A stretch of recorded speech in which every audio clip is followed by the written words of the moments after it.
Hello students, welcome to my channel. So our today's topic is विद्युत flux.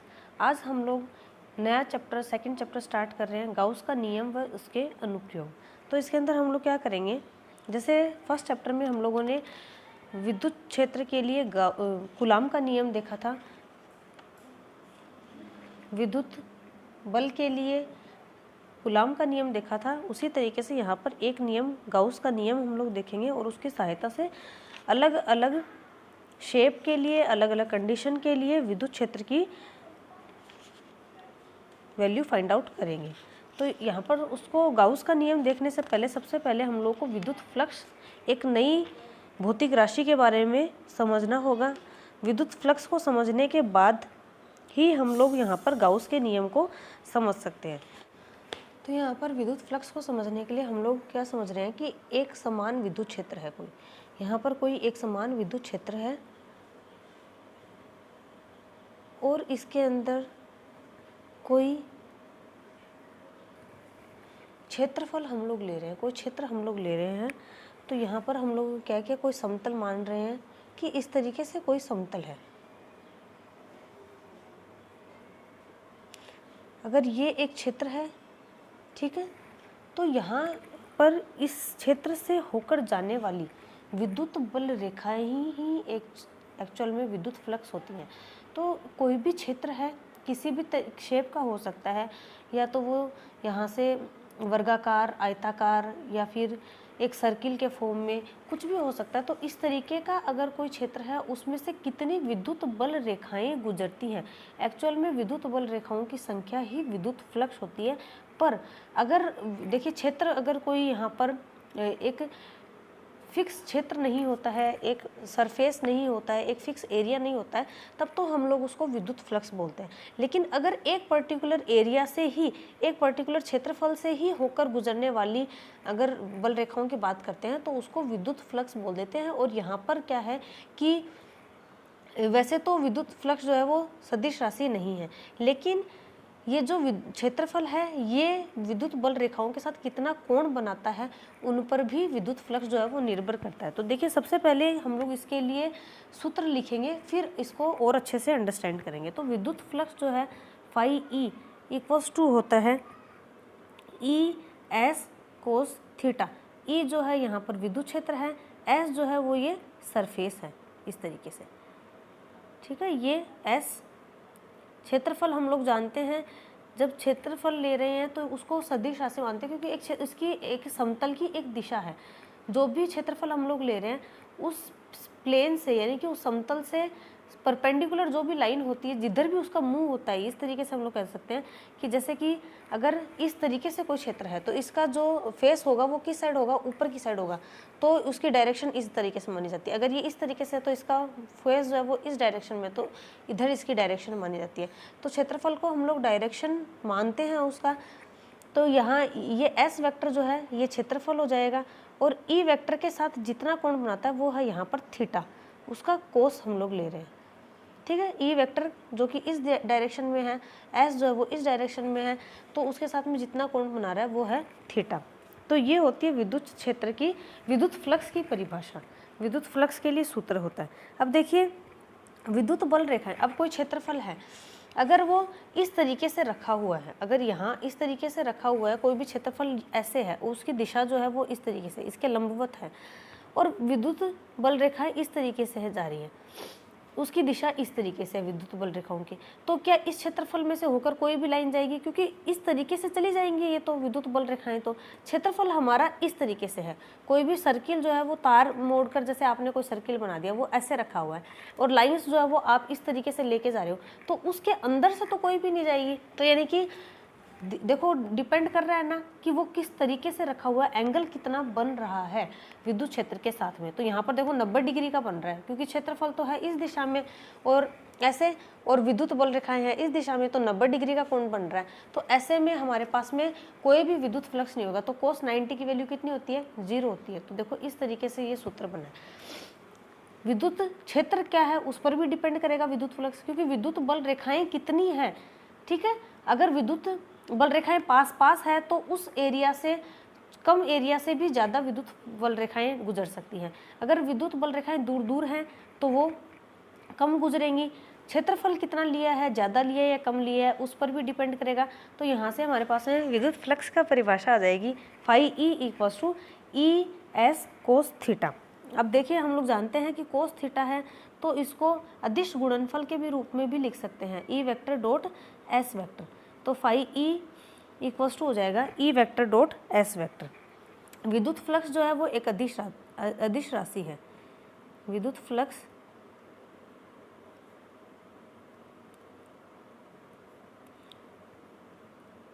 अदिश राशि है।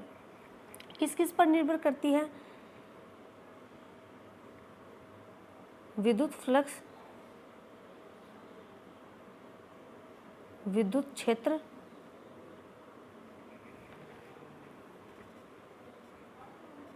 क्षेत्रफल व इनके बीच बनने वाले कोण की कोज्या पर निर्भर करती है।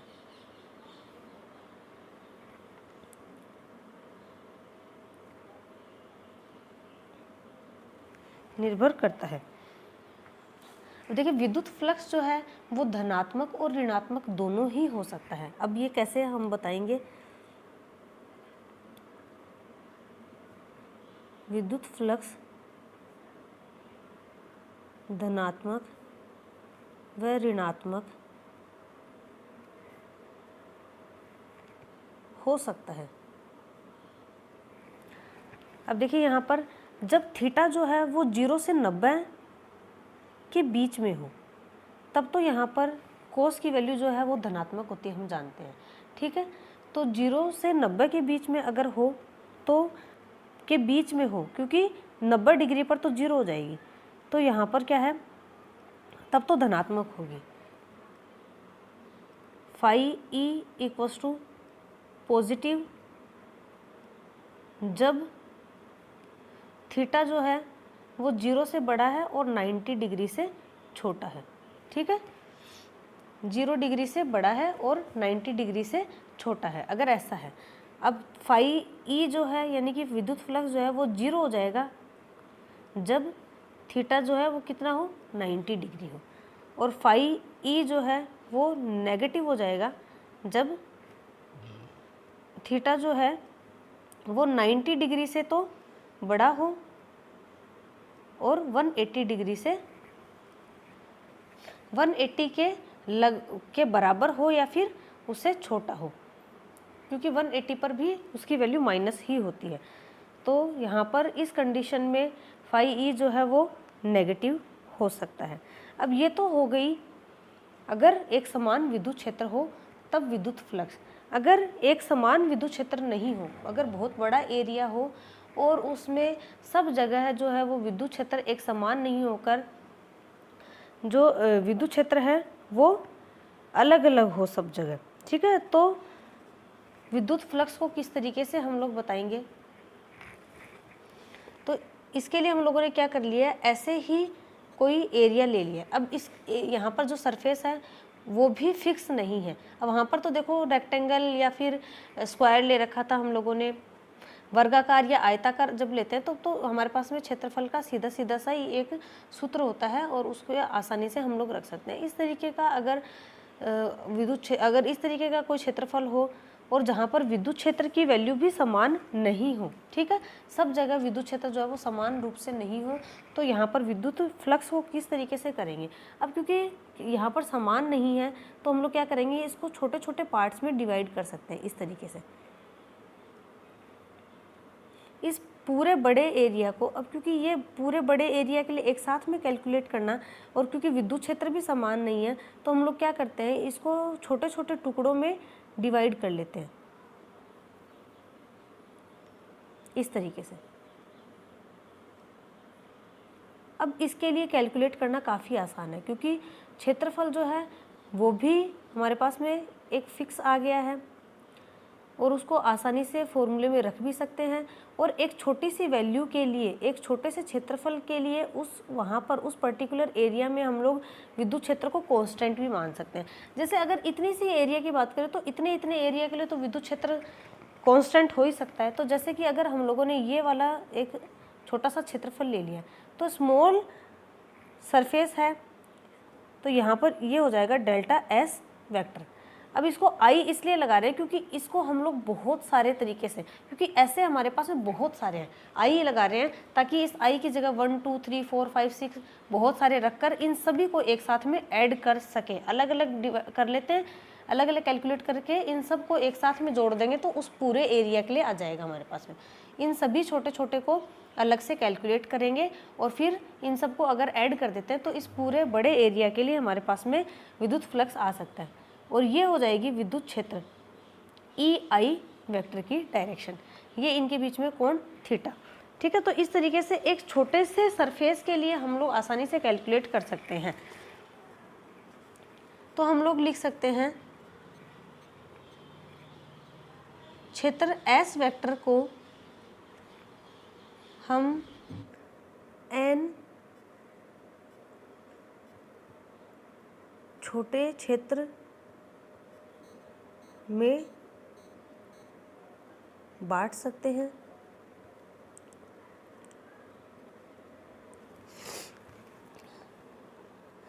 और वो सारे हो जाएंगे delta S1, delta S2, delta S3, delta Sn। इस तरीके से बहुत सारे छोटे छोटे एलिमेंट्स हमारे पास में आ जाएंगे, छोटे छोटे विद्युत छोटे छोटे क्षेत्र हमारे पास में आ जाएंगे। तो इन क्षेत्र के लिए हम लोग विद्युत क्षेत्र को अब कांस्टेंट मान सकते हैं, यानी कि एक समान मान सकते हैं। एक छोटे से क्षेत्र में तो कम से कम विद्युत क्षेत्र जो है वो एक समान रह ही सकता है। तो अब यहाँ पर डेल्टा फाई ई, क्योंकि ये पूरा नहीं है, देखो डेल्टा फाई ई स्मॉल के लिए ही है इसलिए हम लोग डेल्टा बता रहे हैं इसको, ठीक है, छोटे के लिए है। तो delta phi E equals to हो जाएगा हमारे पास में E I vector dot delta S I vector. ये जो है सभी को अगर हम लोग जोड़ दें, देखो यहाँ पर 1 2 3 4 5 ऐसे रखकर हम लोग सभी के लिए कैलकुलेट कर सकते हैं। जैसे कि delta phi E1 equals to हो जाएगा E1 vector dot delta S1 vector, delta phi E2 equals to हो जाएगा E2 vector dot delta S2 vector. इस तरीके से सभी के लिए लिख सकते हैं, और इन सब को अगर साथ में जोड़ दें हम लोग तो यहाँ पर क्या हो जाएगा, ये टोटल की वैल्यू आ जाएगी। तो यहाँ पर हम लोग कर सकते हैं फाई ई टोटल जो है वो आ जाएगा समेशन फाई ई इक्वल हो जाएगा समेशन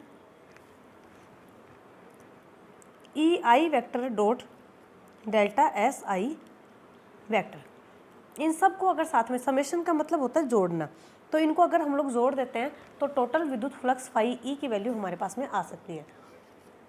तो अब देखिए यहाँ से जो समेशन है उसको अगर हम लोगों को समाकलन के निशान में बदलना है तो हमें यहाँ पर एक कंडीशन लेनी होगी, लिमिट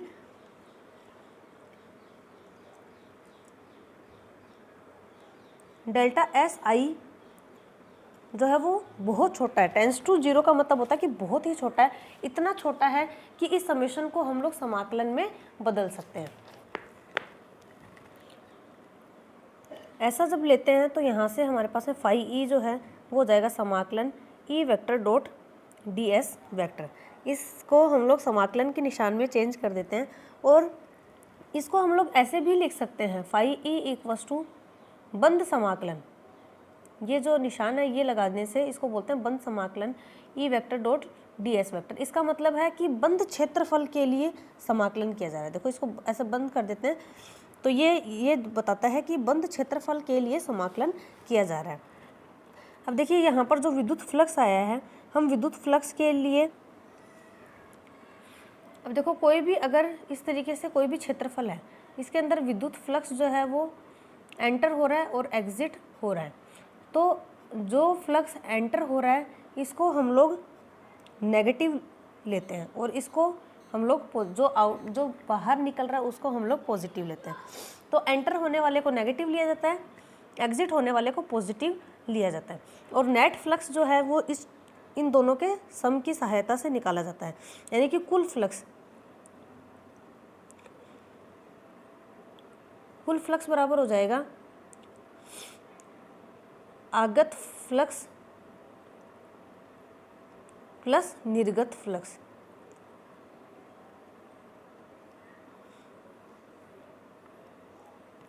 इस तरीके से टोटल फ्लक्स जो है वो निकाला जा सकता है यहाँ पर। अब विद्युत फ्लक्स के लिए हम लोग इसका मात्रक और विमा भी ज्ञात कर सकते हैं।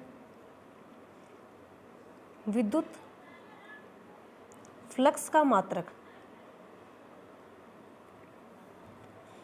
तो मात्रक देखो उसी फॉर्मूले से फाई इक्वल्स टू क्या होता है, E into E dot S.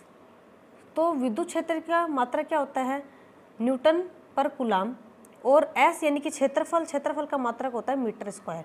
तो यहाँ से फाई का मात्रक आ जाएगा newton metre square upon coulomb, ये इसका मात्रक आ जाएगा। ठीक है, अब यहाँ से इसी फॉर्मूले की सहायता से हम लोग इसकी विमा भी ज्ञात कर सकते हैं।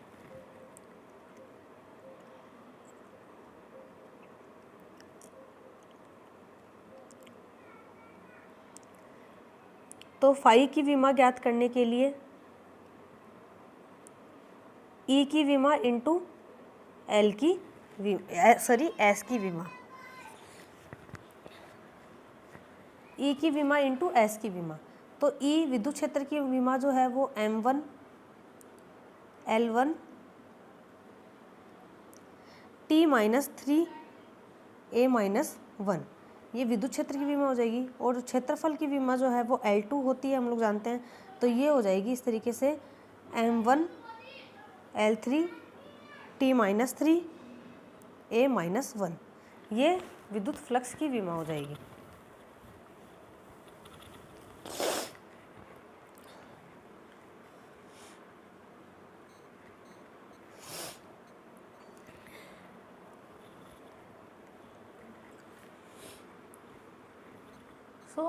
आज का हमारा ये टॉपिक विद्युत फ्लक्स जो है वो यहीं पर ही कंप्लीट होता है। अगर आप लोगों को ये टॉपिक अच्छा लगा है, समझ में आया है, तो प्लीज़ वीडियो को लाइक करना, चैनल को सब्सक्राइब कर देना और बेल आइकन को प्रेस कर देना आगे की क्लास के नोटिफिकेशंस के लिए। मिलते हैं हम लोग हमारी नेक्स्ट क्लास में। Thank you so much.